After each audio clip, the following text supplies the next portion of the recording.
Hi guys, welcome to my channel. ఇంకా city of lies movie రివ్యూలోకి గనక వెళ్తే, ఇది Hollywood movie. 2 hours run time ఉంది. ఇందులో యాక్ట్ చేసింది captain Jack Sparrow, hero Johnny Depp, ఇంకా బ్లాక్ ప్యాంథర్ మూవీలో యాక్ట్ చేసిన ఫారెస్ట్ వైట్ టేకర్. ఈ మూవీ 2018లో రిలీజ్ అయ్యి క్రైమ్ థ్రిల్లర్ జోనర్ లో వచ్చింది. ఈ మూవీ లాస్ ఏంజల్స్ పోలీస్ యొక్క ఇన్వెస్టిగేషన్ గురించి, based on real story, directed by Brad ఫర్మెన్.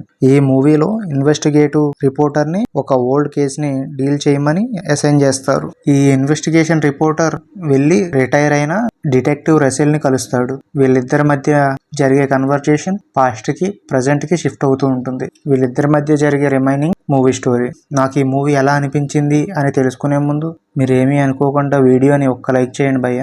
ఇంకా ఎలాంటి మూవీస్ రివ్యూస్ కావాలి అనుకుంటే నా ఛానల్ని సబ్స్క్రైబ్ చేసుకోండి, బెల్ ఐకాన్ని ఆన్లో పెట్టండి. ఇంకా ఈ మూవీ నాకు ఎలా అనిపించిందంటే, అక్కడక్కడ స్లో అయినట్టు ఉంది. మూవీ తెలుగు డబ్బింగ్ కూడా అబోవ్ యావరేజ్, కానీ వినడానికి పర్వాలేదు, బాగానే ఉంది. కానీ ఇంట్రో తెలుగు డబ్బింగ్ అయితే అస్సలు బాగాలేదు. ఫ్యామిలీతో చూడొచ్చు, అడల్ట్ సీన్స్ ఏమీ లేవు. ఈ మూవీ మన ఇండియన్ ఇన్వెస్టిగేషన్ మూవీస్ అంతా ఎంగేజింగ్ గా లేదు.